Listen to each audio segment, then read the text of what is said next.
So, I wanted to come on and talk a little bit about the phases of birth and how that original birth trauma or experience kind of shapes our experience of the world. And this is all based on Stanislav Grof's theory, and I do hope that you have already encountered it, and if you haven't, that you actually seek out to read something about this, because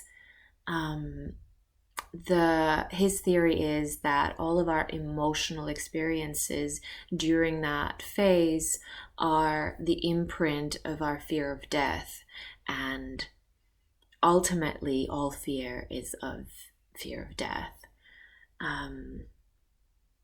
So let's dive into it.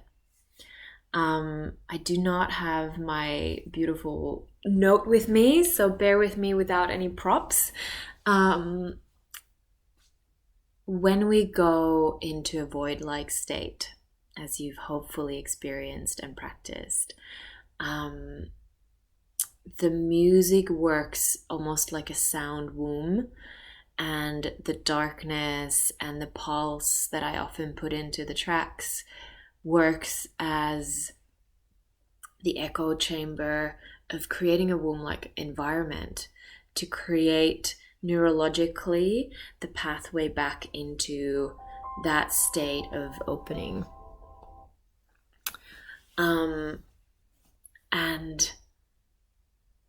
the exciting part for me is that we can actually start to move so slowly and so subtly that we actually access that fetal memory bank, that expanded form of a fresh consciousness on the planet that doesn't have an imprint of any conditioning. And how that experience returned to us would shape us profoundly in restoring the experience and the memory of that state, and also to say it isn't lost forever. So why babies often want to lie on a heartbeat or listen to the breath or have these monotonous noise, a rhythm, is that is the whole shape of the first 9 months of the cellular body. So for the body, it's really lovely to go into a dark cocoon space with a heartbeat, with some melody or some form of a breath, and start to really just feel what the extensions, what the positions are. We're returning to that original state. And that's a really beautiful experience, unless you've had something threatening happening during your mom's pregnancy, where she might have used substances or had some other complications or illness, which then disturbs that beautiful symbiosis. So if you imagine that was our universe when we first came here, that was the experience of embodiment when we first downloaded ourselves as consciousness into the cellular self, that environment was ideally beneficial to us and very welcoming of us. And then all of a sudden, one day, the water was out, and there were a lot of rumbles and contractions, and the mama starts to move, and birth is starting to begin.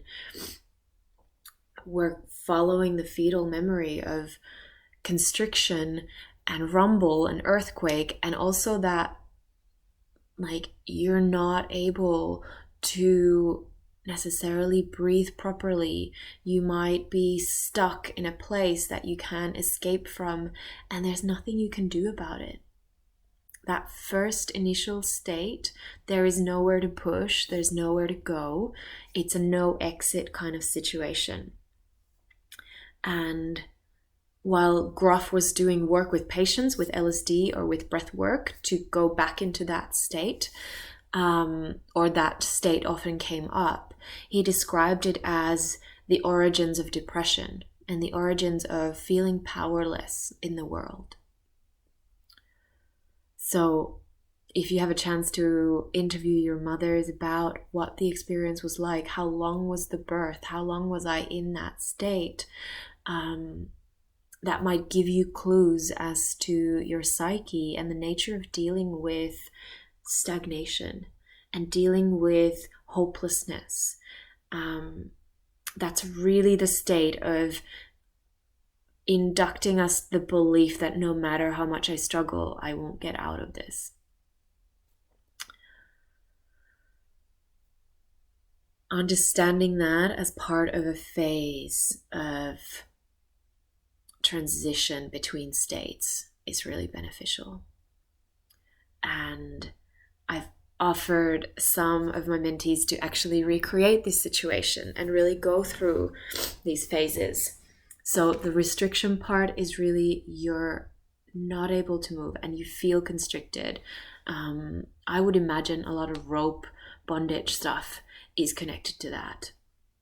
Restricting your being and creating a state where you are not able to do anything about your own condition. Finding the pathway of surrender in that, finding the enlightenment in that, is a fascinating practice. And that's a lot of my own dark work with depression in the winter in Finland, because I feel like I was in this womb and I couldn't escape, but it was hostile basically for my body, for my psyche. My worldview was really tapped back into, I need to get out of here, but I don't know how.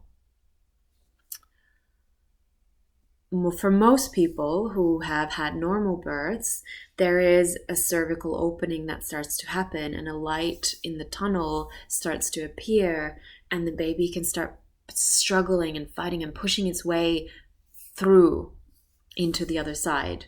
And that is a phase of the dynamic phase. So there was a very passive phase, 2 of them, and then there's a really active, like, okay, I need to do this. I need to push through. And what happens in this phase is all of the mother's emotions, like literal actual fluids, everything starting to jar the experience of the infant. And there's a sensation of almost oneness between the 2 bodies. So again, if your mother has struggled or been fearful or had a really difficult time, that might influence how the baby is imprinted by this memory. Some people have strangulation of the umbilical cord or other complications, and that might be a state that we return to when we feel and experience trauma or trigger that would be equal to the level of like hostility. So this is really about when forces are coming at you and what do you do? The fight, freeze, fuck reflex, as we can call it. I personally had a cesarean, so I don't have a lot of experience in going through that phase. I'm working on kind of rebirthing, reprogramming my own experience so that it would harmonize in my body any remaining fears that I may have about going through that experience again. So basically, the cellular body remembers there was for me a prolonged state of stagnation and then a helplessness of just being picked up and carried through.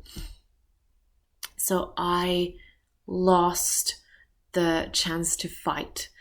So my struggle in life is a lot of like, okay, if people are coming to me with aggression, I don't know what to do. I don't know how to act. And instead, there's an overcompensation of passivity, which ironically really works to appease others who are in anxious states.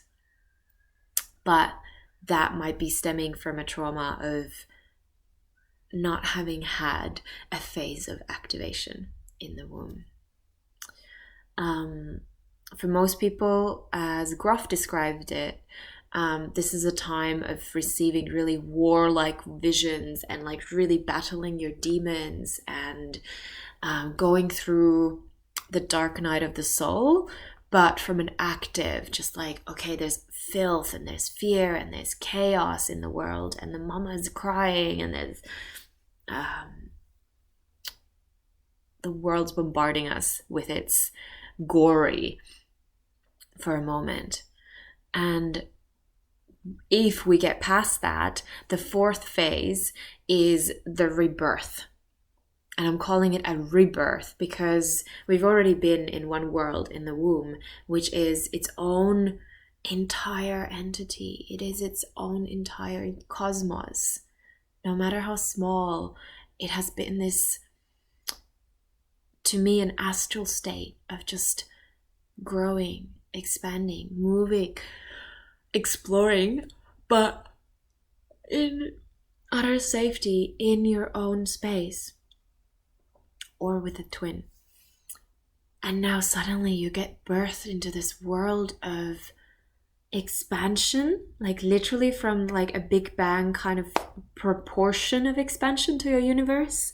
All of a sudden, there's other people, there's other beings. Everyone's talking and touching and doing things. It's a really almost like going from this world to an alien world. And all I can refer that to is a death. And death is almost a reverse of that.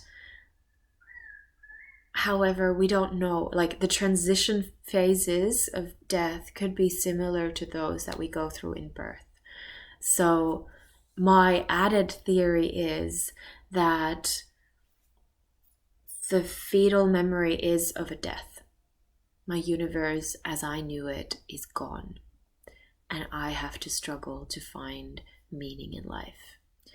And the way you are welcomed into this world is also really important in terms of impacting you, whether this new world is hostile or not, whether life after death is welcoming, hostile, chaotic. Just reflecting on your own experience on how that is. And I would still love to offer a journey of this whole trip.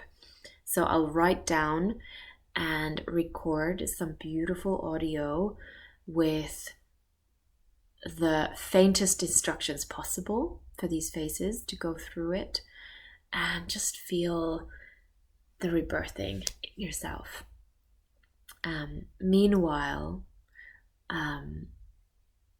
when you get into triggered states, even if you're not tracing back your whole birth and doing that whole rebirthing process, when you get into triggered states, see how your body responds, whether it shrinks up into a fetal position, starts fighting and being like shaky and anxious and needing to leave and escape.